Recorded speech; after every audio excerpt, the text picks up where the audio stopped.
So the trade of the day for NFP non-farm payroll is USDZAR, this big 200 pip forex move that I caught on USDZAR, and I'm going to explain to you how I caught this 200 pip move and also what future moves I'm going to be looking for on this symbol. Batman, Batman, Batman.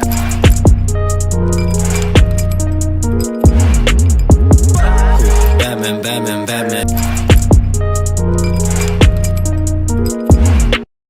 This move was a classic high impact news smart trader setup, and when I mean classic, I'm going to explain to you how this setup occurred, okay, and also how I caught it. But let's go back a day or two before so we can see exactly how the smart money plays in this market before high impact news setups happen, and how you as a smart trader can actually catch these big forex moves. So as we can see, a few days before NFP, we can actually see that USDZAR was actually moving in a range there. It was consolidating, and then what we had was the day before NFP, we had a big breakout of that range to the upside. Okay, so already we knew that this move was going to start to induce buyers in the move. Already USDZAR, if we zoom out a bit there, we can see USDZAR was kind of moving in an uptrend over there, so there were some buys induced in the market there, buys in the market.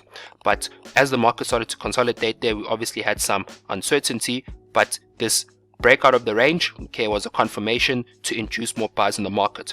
But then also what we had is, as this breakout happened, okay, we could see another range started to happen there. We could see the market started to move a little bit sideways after this breakout the day before, and this range went from the day before into NFP day. So we had a range breakout and then another range over there, and then what we had here is a few hours before the high impact news was released, what did we see there? We saw another breakout of this range.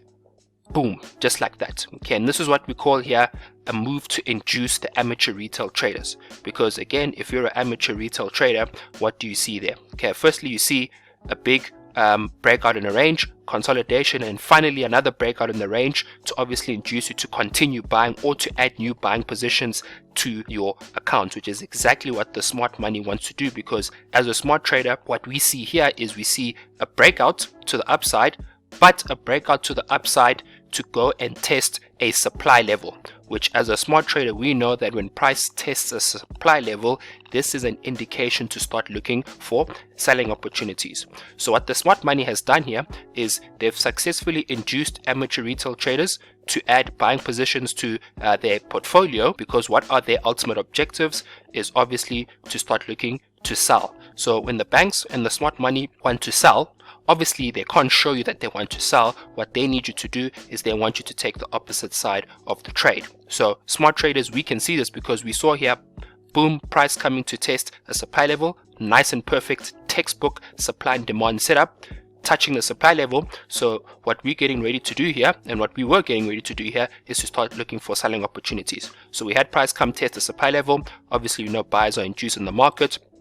We start to see price slowly starting to reverse from that level, okay, starting to push down, and we're already getting ready to sell. And as you can see, sold before the news happened, and then as the news was released, NFP non-farm payroll July 2021, boom, market shot down to the downside, which, as you know, buyers that were caught in this move, obviously stop losses are hit. Smart money have fulfilled their objectives, and the smart trader is in the right side of the market. So we had a big spike down to the downside in the direction that we actually wanted to trade, because that's exactly how we trade as smart traders. We simply follow the smart money, and we had a big push down over here with high volume. That's a 200 pip move, nice and easy, all in one day, non-farm payroll NFP. But now what I'm looking for now for the next move on USDZAR is, we can see here we had our demand level over here that we can see price has obviously broken over there. So basically what I'm looking for now is two things. Okay, so there are two things to look out for, or actually three things. So firstly, this demand level that price has tested, okay, we are no longer interested in this demand level here since price has actually broken through this level.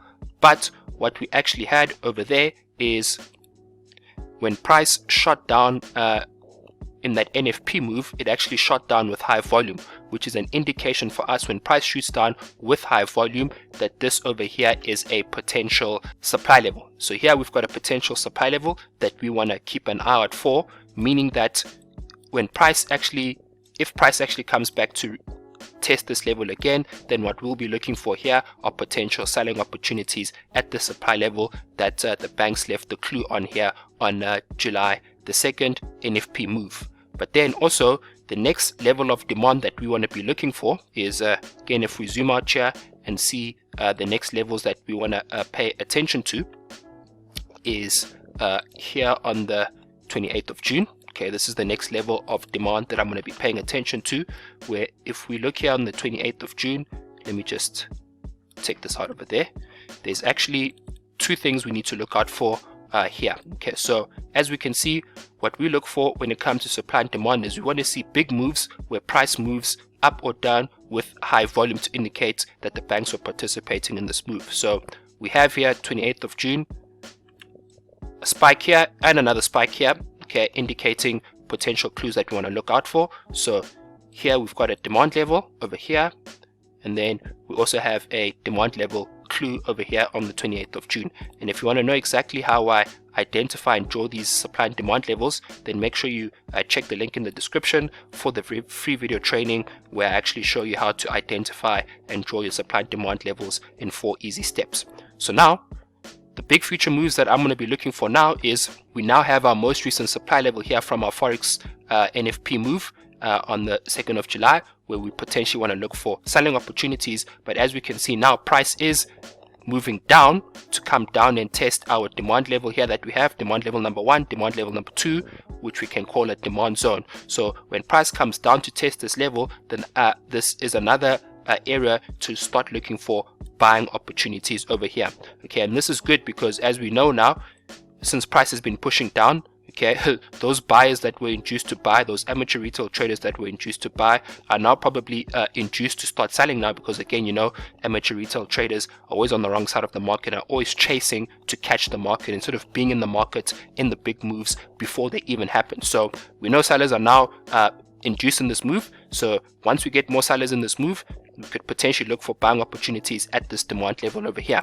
And this is classic supply and demand 101. Supply and demand 101 with Forex volume to put you in a position to trade like a smart trader and follow the smart money, and not being a dumb retail trader that always gets caught on the wrong side of the moves. Aweh, Millionaire. If you enjoyed the video, leave a like, comment, and subscribe, and hit that bell. Batman, Batman, Batman.